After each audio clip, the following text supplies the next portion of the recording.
सीमांचल के सभी सम्मानित वोटरगण बल्कि पूरे बिहार के वोटरों, आदाब और सलाम। मैं आपकी खिदमत में अर्ज करना चाह रहा हूं कि बिहार में तकरीबन 65 लाख लोगों का नाम वोटर लिस्ट से हटा दिया गया है। ये 65 लाख इलेक्शन कमीशन का दावा है कि ये वो लोग हैं जो लोग मर गए हैं, जिन लोगों की डबल एंट्री थी, जो लोग शिफ्ट कर गए हैं या जो लोग लापता हैं। अगर उसको आप 65 लाख को आप भागा दे दें 243 विधानसभा सीटों में से, तो तकरीबन 26 से 27 हजार फी सीट होता है एक एक विधानसभा में। लेकिन किशनगंज में हमारा कुछ ज्यादा लोगों का नाम छटा है। अमोर बैसा में हमारे 45,000 लोगों का नाम हटाया गया है। किशनगंज विधानसभा क्षेत्र में 49,000 लोगों का नाम हटाया गया है। कोचाधामन में 30,000 लोगों का नाम हटाया गया है। बहादुरगंज में 31,000 लोगों का नाम हटाया गया है। ठाकुरगंज में 29,000 लोगों का नाम हटाया गया है, जो अनुमान से ज्यादा है। ये जो वोटर लिस्ट अभी आपके बीएलओ के पास आया है, इसमें आपका नाम चढ़ गया है, तो इससे आप संतुष्ट और मुतमईन मत हो जाइए।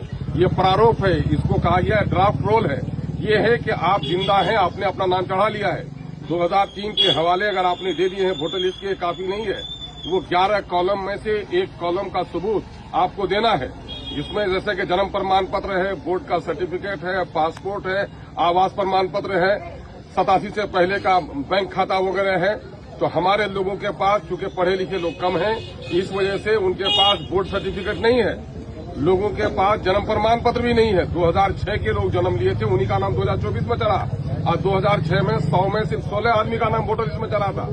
इसलिए आप गफलत में मत रहिए। वो 11 कागज में से एक कागज जमा कीजिए। उस कागज में सबसे आसानी के साथ जो कागज जमा किया जा सकता है, वो कागज है आपका आवास प्रमाण पत्र। इसलिए आप फौरन सीओ के यहाँ पोर्टल में आप अप्लाई कीजिए और आवास प्रमाण पत्र अपना निर्गत कराइए। और दूसरा मामला हो सकता है वो पारिवारिक सूची ऑफलाइन भी होता है। पारिवारिक सूची सीओ के यहाँ बनवाइए और वक्त रहते हुए बीएलओ के पास कागज जमा कर दीजिए। समाज के पढ़े लिखे लोग, गांव के मेंबर साहब, जो हमारे पंचायत नुमाइंदगान हैं, उनसे गुजारिश है कि आप बीएलओ के पास बैठिए कि हमारे कितने लोगों का डॉक्यूमेंट जमा हुआ, कितने लोगों का जमा नहीं हुआ है। इलेक्शन कमीशन की तरफ से ये काम बड़ा धोखे का हो रहा है कि जिनका डॉक्यूमेंट जमा हुआ है और जिनका नहीं जमा हुआ है, इस प्रारूप में उसका कोई सबूत नहीं मिलता है। ऑनलाइन भी देखिए कि मेरा डॉक्यूमेंट जमा हुआ कि नहीं जमा हुआ है, इसका कोई इंडिकेशन नहीं मिलता है। होना ये चाहिए था जब ये प्रारूप जारी कराया गया, जिनका डॉक्यूमेंट जमा हो गया था उनके डॉक्यूमेंट जमा होने का उसमें सबूत होना चाहिए था, और जिनका डॉक्यूमेंट जमा नहीं हुआ था उनका ब्लैंक होना चाहिए था। ऐसा कुछ भी नहीं है। इसलिए बीएलओ के पास बैठिए और अपना नाम देखिए कि मेरा डॉक्यूमेंट जो जमा हुआ है कि नहीं जमा हुआ है। इसके बाद जो फाइनल लिस्ट तैयार होगा, वो लिस्ट होगा, फाइनल पब्लिकेशन होगा। फाइनल पब्लिकेशन में मुमकिन है कि आज 1,45,000 का नाम हटा है, और अगर लोग डॉक्यूमेंट जमा नहीं कर सकें तो इनकी तादाद 2,45,000 भी हो सकती है। इसलिए उस वक्त अगर आपका नाम छूट जाएगा तो उसके बाद फौरन इलेक्शन का डिक्लेरेशन होने वाला है। आचार संहिता लागू होने के बाद आप अपना परमाना लेके फिरिएगा, आपका नाम नहीं चढ़ेगा।